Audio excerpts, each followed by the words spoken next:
তাদেরকে আশ্রয় প্রশ্রয় দিচ্ছেন, কথা স্পষ্ট করে বলে দিতে চাই।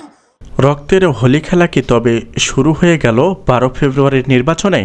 শেরপুর 10 আসনে জামায়াত নেতা মাওলানা রেজাউল করিমের নৃশংস হত্যাকাণ্ডে স্তম্ভিত পুরো দেশ। এই হত্যাকাণ্ডের প্রতিবাদে এবার সরাসরি তারেক রহমান ও বিএনপির রাজনীতিকে কাঠগড়ায় দাঁড় করালেন জুলাই বিপ্লবের নায়ক হাসনাত আব্দুল্লাহ। ক্ষোভে ফেটে পড়ে তিনি বলেছেন, খুনিদের জায়গা এই নতুন বাংলাদেশে হবে না। তারেক রহমানকে উদ্দেশ্য করে হাসনাতের এই বড় কড়া হুঁশিয়ারি কি তবে বিএনপি ও নাগরিক শক্তির মধ্যকার চূড়ান্ত বিচ্ছেদের সুর? কেন এত মারমুখী হাসনাত আব্দুল্লাহ? চাঞ্চল্যকর সব তথ্য আজকের এই বিশেষ প্রতিবেদনে। দর্শক, 27 জানুয়ারি মঙ্গলবার দুপুর শেরপুর 3 আসনের ইস্তেহার পাঠের মঞ্চে বসা নিয়ে বিরোধ যে প্রাণের বলি নেবে তা কেউ কল্পনা করেনি। শ্রীবর্দী উপজেলা জামায়াতের সেক্রেটারি মাওলানা রেজাউল করিমকে মাটিতে ফেলে মাথায় ইট দিয়ে আঘাত করা হয়।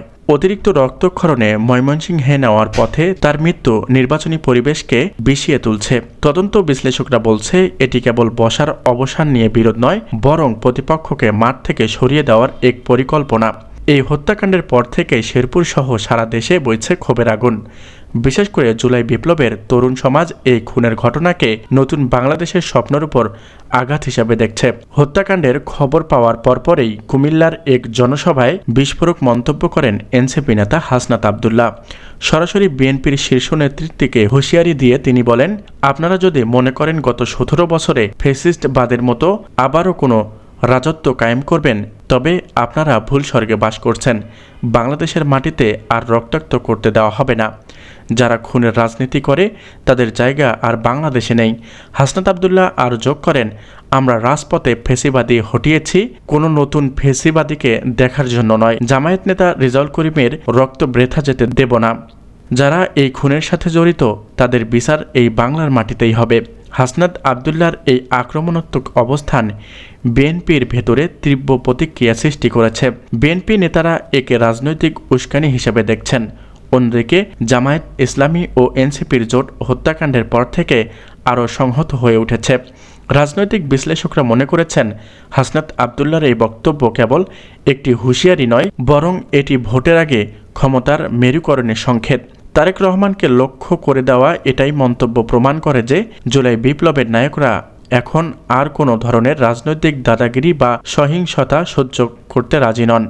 ঢাকা 8-এর নাসিরউদ্দিন পাটোয়ারির উপর ডিম হামলা এবং শেরপুরে রেজাউল করিমের মৃত্যু সব মিলিয়ে পরিস্থিতি এখন বিএনপির অনুকূলে নেই বললেই চলে। হত্যাকাণ্ডের পর ডক্টর ইউনূসের নির্দেশে প্রশাসন এখন মারমুখী। হাসনাত আব্দুল্লাহ হুঁশিয়ারির পর নড়েচড়ে বসেছে গোয়েন্দা সংস্থাগুলো। পাটোয়ারি ও হাসনাতের মতো প্রার্থীদের নিরাপত্তা জোরদার করা হয়েছে। জনগণের প্রশ্ন, হাসনাতের এই হুঁশিয়ারি কি শেষ পর্যন্ত ভোটের মাঠে বিএনপিকে আরও ব্যাকফুটে ঠেলে দিবে, নাকি এই সংঘাত 12 ফেব্রুয়ারির নির্বাচনকে আরও অনিশ্চিত করে তুলবে?